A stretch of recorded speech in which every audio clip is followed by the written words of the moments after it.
এই ভ্রাতৃত্ববোধ, এটাই fraternity of the মুসলিম উম্মাহ। এই ভ্রাতৃত্ববোধ এখন আর নাই। ইসরায়েলের সাথে ফিলিস্তিনের যখন যুদ্ধ, হামাস বেশ কিছু ইসরায়েলি সৈন্য ধরে নিয়ে আসছে, ওখানে বোমা মারছে, ক্ষেপণাস্ত্র মারছে, রকেট মারছে। তখন আমেরিকার প্রেসিডেন্ট জো বাইডেন, ব্রিটেনের প্রাইম মিনিস্টার ঋষি সুনাক তেল আবিবে আসি নেতানিয়াহু প্রাইম মিনিস্টারের সাথে দেখা করে গেছেন, সহমর্মিতা প্রকাশ করে গেছেন। আল কুফরু মিল্লাতুন ওয়াহিদা, সমস্ত কুফরি শক্তি এক হয়ে গেছে ইসরায়েলের পক্ষে, আর আমরা মুসলমানরা ফিলিস্তিনের পক্ষে এক হতে পারি নাই। এটাই আমাদের পিছিয়ে পড়ার কারণ। যদি আমরা এক হতে পারতাম, বুনিয়ানুম মারসুস, গলিত সীসার প্রাচীরের মতো যদি আমরা ঐক্যবদ্ধ থাকতে পারতাম, ইসরায়েল পৃথিবীর ইতিহাস থেকে নিশ্চিহ্ন হয়ে যেত। আমরা তো এটা পারি নাই। এই ভ্রাতৃপ্রেমের অভাব আমাদের মধ্যে বিভেদ তৈরি করেছে। আপনি বাংলাদেশের দিকে যদি তাকাই, দুনিয়ার দিকে যদি আমরা তাকাই, সব মানুষ এক তরিকার হবে কথা নাই, এক পীরের মুরিদ হবে কথা নাই, এক সিলসিলার হবে কথা নাই। বিভিন্ন এই বিভাজনে বৈচিত্র্য। আপনি এক মাদ্রাসার ফাজল, আমি আরেক মাদ্রাসার ফাজল। আপনি এক পীরের মুরিদ, আমি আরেক পীরের মুরিদ। আপনি একটা দল করেন, আমি একটা দল করি। আপনার একটা মাসলাক আছে, আমার একটা মাসলাক আছে। কিন্তু ইহুদিবাদের বিরুদ্ধে, ফিলিস্তিনের পক্ষে আমরা সবাই রাজপথে এক। এটা হয় নাই। এই কারণে মুসলমানদের পতন। আজকে যদি 200 কোটি মুসলমান, 57টা মুসলমান দেশের মুসলমানরা যদি কালেমায়ে তৈয়বার ঝান্ডা তোলে, এক হতে পারে, পৃথিবীর ইতিহাস নতুন করে লেখা হবে। পরস্পরের মধ্যে দ্বন্দ্ব, সংঘাত। এখন পাকিস্তানের সাথে ইরানের ক্ষেপণাস্ত্র মারামারি, ইরান ইরাক যুদ্ধ, ভাতৃঘাতী সংঘাত আমাদের বহু প্রাণ নষ্ট করে দিয়েছে। বহু প্রাণ। বিলাসিতা, দুনিয়া নিয়ে ব্যস্ত মুসলমানরা। ইহুদির যদি টাকা হয়, অস্ত্রের ফ্যাক্টরি বানায়। মুসলমানদের, আরবদের যদি টাকা হয়, আর একটা যুবতী মেয়ে বিয়ে করো। এটা আমাদের পতনের কারণ। বত আছে ঘরে, বত ঘরে আছে, আরেকটা বিয়ে করে।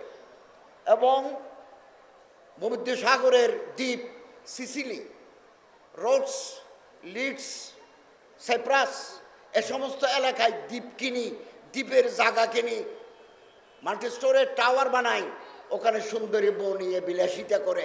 এটাই আমাদের পিছিয়ে পড়ার কারণ। পিছিয়ে পড়ার কারণ দুনিয়া নিয়ে ব্যস্ত।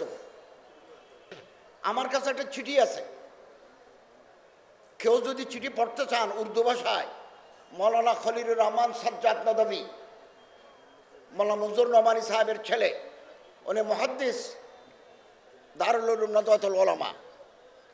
তিনি ভারতের মুসলমানদের কাছে একটি চিঠি লিখেছেন। চিঠি আমার কাছে আছে।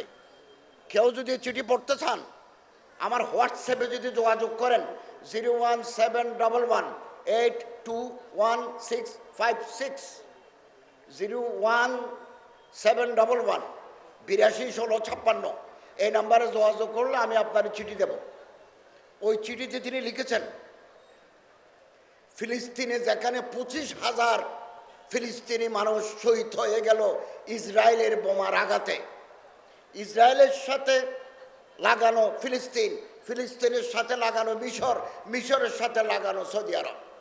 সৌদি আরবের রাজধানী রিয়াদে নাচ গানের আসর বসেছিল। 7ই অক্টোবর যখন বোমা মারে, তখন বহুদিন যাবত রিয়াদে রুকস সুরুদ কি মাহফিলে সজায়ে গয়ে হ্যাঁ। রুকস মানে নাচ, সুরুদ মানে গান, নাচ গানের আসর বসেছে। আল্লামা সাজ্জাদ নদভী, খলিলুর রহমান সাজ্জাদ নদভী ভারতের মুসলমানদের কাছে চিঠি লিখেছেন, বিভিন্ন মাদারিস আরবিয়া, বিভিন্ন সংগঠনের কাছে চিঠি লিখেছেন, আপনারা খেদমত করছেন, আমরা খুশি। কিন্তু যে অবস্থা হয়েছে, বোমা মেরে মুসলমানদের মেরে ফেলছে, দাফন করার জন্য কাফনের কাপড় নাই। এই মুহূর্তে সৌদি আরবের রিয়াদে मगरिबी म्यूजिक की महफिलें सजाए जा रहे हैं। नीम बरहाना, नीम माने अर्धेक, बरहाना माने उलंग, फारसी नीम बरहाना निस्वानी फिसिल की डेमोन्स्ट्रेशन किया जा रहा है चिड़िका से। अर्धुलंग মেয়েদের শরীর দেখানো হচ্ছে রিয়াদে, যেখানে হামাসরা রক্ত দিয়ে যুদ্ধ করছে। আমরা কি, তিনি বলেন আমরা কি পারি না? অ্যাম্বাসেডারের কাছে যাই, ভারতের বড় বড় আলেমরা, বুদ্ধিজীবীরা, ইসলামিক আন্দোলনের কর্মীরা, নেতৃবৃন্দ গিয়ে আমরা সৌদি বাদশার কাছে একটা তীব্র প্রতিবাদ কি আমরা করতে পারি না? এই চিঠি আমার কাছে আছে। এই বিলাসিতা দুনিয়া নিয়ে ব্যস্ত। হুজুর আকরাম সাল্লাল্লাহু আলাইহি ওয়াসাল্লাম বলেন, তোমরা যদি দুনিয়া নিয়ে ব্যস্ত থাকো, বিলাসিতায় আকণ্ঠ নিমজ্জিত থাকো, আকণ্ঠ মানে গলা পর্যন্ত ডুবে থাকো, তাহলে মুসলমান দেখতে দেখা যাবে, গণলে গণা যাবে, কাজের মুসলমান নাই। হযরত বলেন, ইউশিকু আন তাতাদা আলাইকুমুল উমাম কামা তাতাদাল আকিলাতু আলা কাসাতিহা। আল্লাহর পয়গম্বর সাল্লাল্লাহু আলাইহি ওয়াসাল্লাম বলেন, এমন এক জামানা আসবে, 2-3 দিন ভাত দেখে নাই, এরকম মানুষ যদি লাল গরুর গোশত, সাদা ভাত দেখে, ডিম দেখে, তার পিঠের উপর যদি বাঁশের বাড়িও মারে, সে ভাতের ডেক্সির উপর ঝাঁপিয়ে পড়বে, কারণ তার পেটের ভিতরে ক্ষুধা আছে। বুভুক্ষ ক্ষুধার্ত মানুষ। এমন এক জামানা আসবে, মুসলমান দেখলেই কাফেররা ঝাঁপিয়ে পড়বে, ঝাঁপিয়ে পড়বে। সাহাবায়ে কেরাম বললেন, ওমিন খিল্লাতিন ইয়াউমাইযিন ইয়া রাসূলুল্লাহ, হুজুর আমরা মুসলমানরা দুনিয়াতে সংখ্যায় কম, এই জন্য আমাদের উপর তারা ঝাঁপিয়ে পড়বে। আল্লাহ রাসূল সাল্লাল্লাহু আলাইহি ওয়াসাল্লাম বলেন, নয়, বলে আনতুম হিনাইযিন কাসীর, সেই জমানায় তোমরা সংখ্যায় বেশি হইবে। বল আনতুম গুসাউন কা গুসাই সাইল, বর্ষাকালে ঢল নামে, খাল বিল নালা বাড়ি ঘর ডুবে যায়, থই থই পানি, অথই পানি, ফেনা বাসে, কোটি কোটি ফেনা। ফেনা দেখলে দেখা যায়, ফেনা গণলে গণা যায়, ফেনা কোনো কাজের জিনিস নয়। বল আনতুম গুসাউন কা গুসাই সাইল লায়ানজিআন্নাল মিন সুদুরিকুম আল মুহাবাতা বিনকুম। আল্লাহ বলেন, আমি কাফেরের অন্তর থেকে মুসলমানদের ডর তুলে নেব। লায়ানজিআন্না, लाम ताकिद नोनो ताकिद बानो ने सकीला, हम जरूर भी जरूर खींच लेंगे हाइबत को कुफर के काफिर के दिल से। আল্লাহর কঠিন কথা। এবং ইয়াকযিফান্না ফি কুলুবিকুম আল ওয়াহানা, আমি তোমাদের অন্তরের ভিতরে ওয়াহান ঢুকে দেব। সাহাবায়ে কেরাম জিজ্ঞাসা করলেন, মাল ওয়াহানু ইয়া রাসূলুল্লাহ, হুজুর ওয়াহান কি? ক্বালা রাসূলুল্লাহ সাল্লাল্লাহু আলাইহি ওয়াসাল্লাম, হুব্বুদ দুনিয়া কারাহিয়াতুল মউত, দুনিয়ার বিলাসিতা, দুনিয়ার মহাব্বত। ইসলামের মহাব্বত নাই, দুনিয়ার মহাব্বত। মরতে হবে একথা মানুষ ভুলে যাবে। আমরা যদি আবার পিছিয়ে পড়া থেকে সামনের দিকে চাই, পতন থেকে যদি আবার উত্থান চাই, সাহাবাওয়ালা জিন্দেগি লাগবে আমাদের। আবার আমাদের জ্ঞান চর্চা বৃদ্ধি করতে হবে। জিহাদের ময়দান আমরা ছাড়তে পারবো না।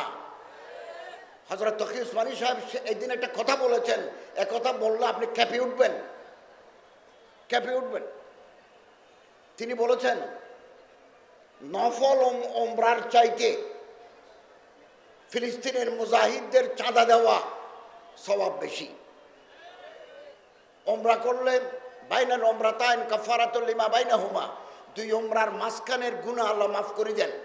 তিনি বললেন, ফিলিস্তিনের 25,000 মুসলমানকে মেরে ফেলেছে, বাড়িঘর ভেঙে দিয়েছে, এই শীতকালে তারা তাঁবুর ভিতরে থাকে, এই ওমরার টাকা যদি তাদের দেন, ওমরার চাইতে সওয়াব বেশি পাবেন। 2, বর্তমানে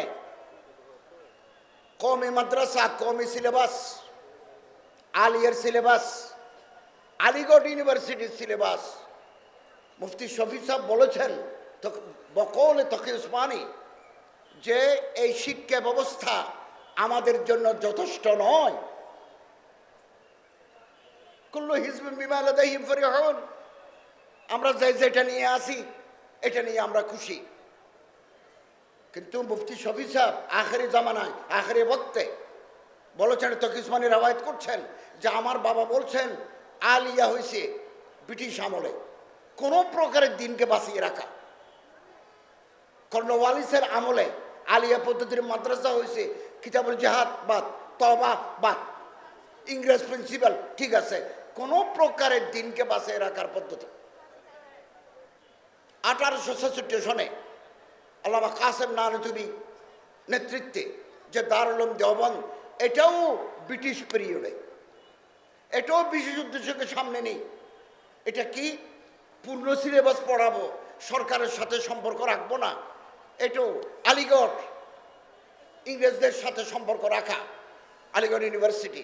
তিনি বলেন জামানার পরিবর্তন হয়েছে, সিলেবাসেরও পরিবর্তন হওয়া দরকার, এমন সিলেবাস হওয়া দরকার যাতে করে মাদ্রাসা থেকে যে ছেলে বের হবে সে জেলা প্রশাসক হতে পারবে।